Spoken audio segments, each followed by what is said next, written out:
महादेव, जय भोलेनाथ। नमस्कार, मैं साधना पांडे मार्गदर्शन पे आपका स्वागत करती हूँ।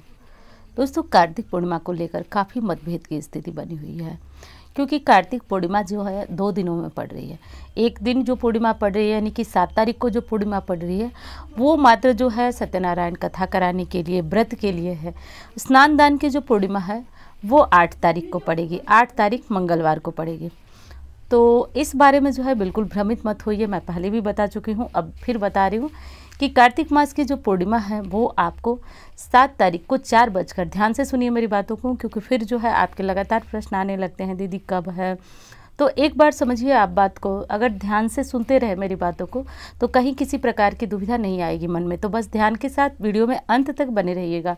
वीडियो आधी अधूरी देखने के बाद आपके मन में बहुत सारे प्रश्न होते हैं, और फिर मैं तो बताई होती हूँ लेकिन प्रश्न बहुत ज़्यादा होते हैं। तो वीडियो को ध्यान से सुनेंगे तो आपके प्रश्न बहुत हद तक कम हो जाएंगे। तो चलिए, कार्तिक पूर्णिमा जो है वो 4:15 पर 7 तारीख को, यानी 7 तारीख सोमवार को, कल की बात मैं कर रही हूँ, तो लग जा रही है। तो अब स्नान दान यदि आप करना चाहें तो 8 तारीख को सुबह 4 बजे से लेकर के और 6 बजे तक आप स्नान दान वगैरह कर सकते हैं। जो भी पूजा पाठ करना है वो कर सकते हैं। इसके बाद जो है वो ग्रहण का सूतक प्रारंभ हो जाएगा। आप जानते हैं चंद्र ग्रहण लगने वाला है तो सूतक प्रारंभ हो जाएगा। तो इसलिए आपको 7 तारीख को शाम को जो तुलसी पूजा है, तुलसी माँ को विदा करना है, उनका आंचल भरना है, वो सारा काम शाम को 4 बजे के बाद जो है आप 4:15 के बाद करना शुरू करेंगे। तो 7 तारीख शाम 4 बजे के बाद तुलसी पूजा, उनकी विदाई वगैरह कैसे करना है, दीपदान कैसे और कितना करना है, क्योंकि कार्तिक पूर्णिमा है और अंतिम दिन है कार्तिक मास का। तो ऐसे में जितने भी स्नान दान वगैरह हमने किया तो उसका पुण्य फल पाने के लिए कार्तिक मास का उद्यापन किया जाता है। तो क्या दान करेंगे, दीपदान कैसे करेंगे, तुलसी माँ का आंचल कैसे भरेंगे, क्योंकि देखिए तुलसी माता को कहा गया है कि यदि हम उनकी पूजा विधि विधान के साथ पूरे कार्तिक किए हैं तो ये छोटा सा नियम हम यदि नहीं निभा पाते हैं तो आधा अधूरा हमें फल प्राप्त होता है। तो इस काम को हर कोई ज़रूर कर ले, पुरुष हो या फिर स्त्री। यदि पुरुष होंगे तो घर में कोई बच्ची होंगी या फिर सुहागन महिला होंगी तो उनसे ज़रूर करा लीजिएगा, ज़रूर से ये काम कर लीजिएगा। तो अब कार्तिक पूर्णिमा कब है ये तो मैंने आपको बता दिया। अब चलिए बताते हैं तुलसी माता को विदा कैसे करेंगे। देखिए, विदा करने का मतलब दान मत समझिएगा। चलिए मैं बता रही हूँ आगे, और वीडियो अच्छी लग जाती है तो लाइक करें और चैनल को सब्सक्राइब कर लें। दोस्तों, दान करने का मतलब, तुलसी को विदा करने का मतलब दान करना नहीं है। एक सामान्य तौर पे मानसिक हम उनको विदा करते हैं नारायण के साथ, क्योंकि हमने जो है वो तुलसी का विवाह रचाया है नारायण के साथ, और बेटी का विवाह करके घर में रखना शुभ नहीं होता है। तो इसलिए यदि आपने पूरे कार्तिक मास माता को जल दिया, उनका विवाह कराया, तो ये रस्म भी आप ज़रूर कर दीजिएगा, क्योंकि दोष लगता है। जब बेटी की शादी होती है तो विदा करना भी अनिवार्य होता है, घर में नहीं रखा जाता है। तो बस क्या करना है वो सुन लीजिए। बताने को तो मैं पहले भी बता चुकी हूँ, फिर भी आप एक बार सुन लीजिए। आज यदि संभव हो तो श्रृंगार की सामग्रियाँ ले आएँ और माता तुलसी को फिर से सजाएं।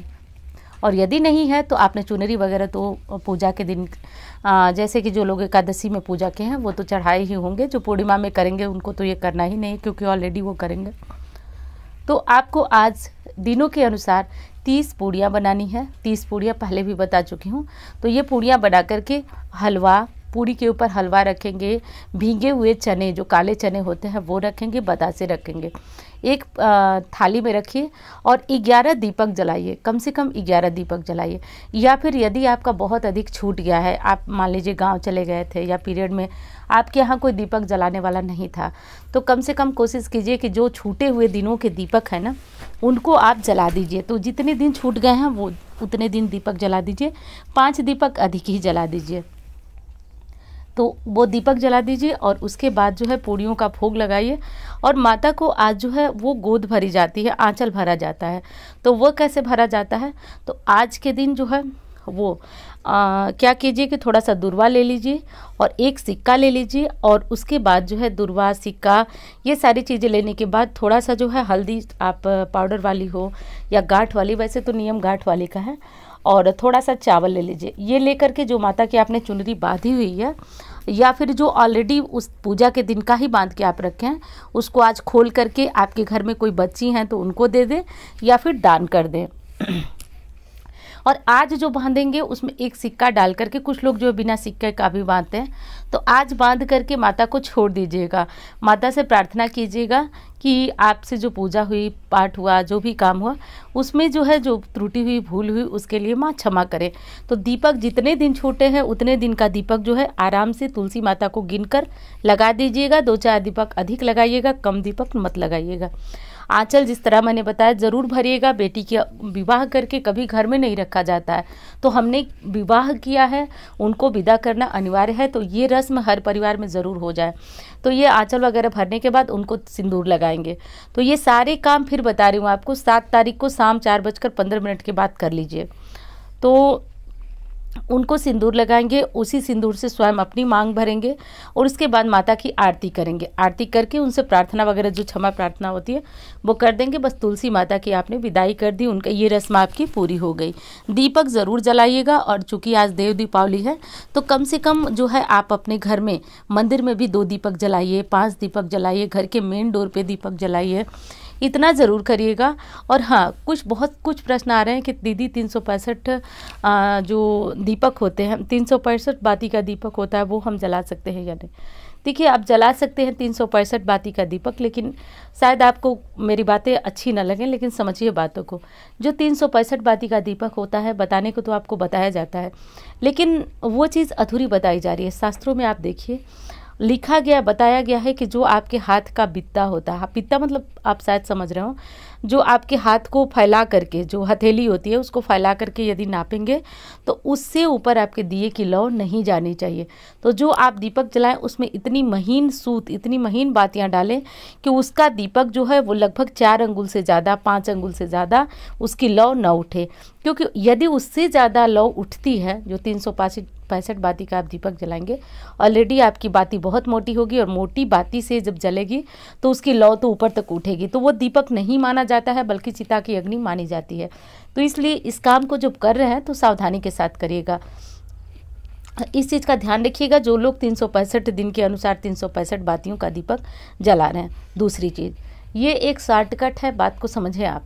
ये एक शॉर्टकट है कि आपने पूरे साल पूजा नहीं किया, दीपक नहीं जलाया, और एक दिन आप दीपक जलाकर पूरे फल प्राप्त कर सकते हैं। अच्छी बात है, लेकिन शॉर्टकट मत कीजिए, मेहनत कीजिए और प्रतिदिन अपने हिसाब से जो थोड़ा थोड़ा पूजा है वो कीजिए। किसी भी शॉर्टकट से उस तरह से परिणाम नहीं मिलता है जो हम सोचते हैं कि बहुत अच्छा हो जाएगा, पूरे दिन के दिए जलाने का फ़ायदा हो जाएगा। रोज़ दीपक जलाइए, उसका अलग ही एक फल होता है। तो ये कर लीजिए। और दीपक, जैसे कि मैं पिछली वीडियो में भी बता चुकी हूँ कि आज किसी नदी, जलाशय, कुएं पे जा कर के दीपक ज़रूर जलाएं, क्योंकि आपने कार्तिक स्नान किया है। आज को तो पता ही होगा आपको कि जल में जो है दीपक कुछ जो है तैराए जाते हैं। एक दोना ले लीजिए, दोना मतलब कि प्लास्टिक का जो जिसमें चाट वगैरह खाते हैं वो ले लीजिए, या फिर पत्ते के जो आते हैं चाट वाले, उनको ले लीजिए। उसमें दीपक रखिए, दीपक प्रज्वलित कीजिए और कहीं भी जल में इन्हें तैरा दीजिए। कहा जाता है कि आज जल में दीपदान करने से बेहद ज़्यादा पुण्य की प्राप्ति होती है। चूँकि जल में दीपदान नहीं कर पाते हैं तो नदी किनारे कर सकते हैं, तालाब के किनारे कर सकते हैं। तो इन चीज़ों को ज़रूर कर लीजिए, बेहद पुण्य अर्जित करने का ये मौका है। तो तुलसी जी को घर में कतई नहीं रखना है, ध्यान रखिए आप। तुलसी जी को विदा ज़रूर करना है। अब आपके मन में आएगा तुलसी जी को दान करें या नहीं। यदि आप करना चाहते हैं तो उखाड़ के दान नहीं किया जाता है। तुलसी जी को गमले के साथ आप किसी मंदिर में रख दें, कोई लेने वाला हो तो उन्हें दान कर दें, लेकिन बिल्कुल ऐसी आवश्यकता नहीं है। ये मन में मत सोचिएगा कि तुलसी विवाह किए हैं तो दान करना अनिवार्य है, बिल्कुल अनिवार्य नहीं है। हम जो भी पूजा पाठ करते हैं ना भगवान की, वो मानसिक तौर पर करते हैं, मानसिक रूप से करते हैं। तो जैसे हम विवाह मानसिक रूप से किए, जो भी हमसे बन पड़ा वो किए, वैसे ही हम माता को विदा भी मानसिक रूप से ही करते हैं। तो बस एक मन से कहिए कि आप श्री हरि विष्णु के साथ माता तुलसी को विदा कर रहे हैं, बस उतना सोचिए और ये नियम कर दीजिएगा। और हाँ दोस्तों, कार्तिक पूर्णिमा जो है वो 7 नवंबर को शाम 4:15 से शुरू हो रही है और समाप्त हो रही है 8 तारीख को शाम 4 बजे।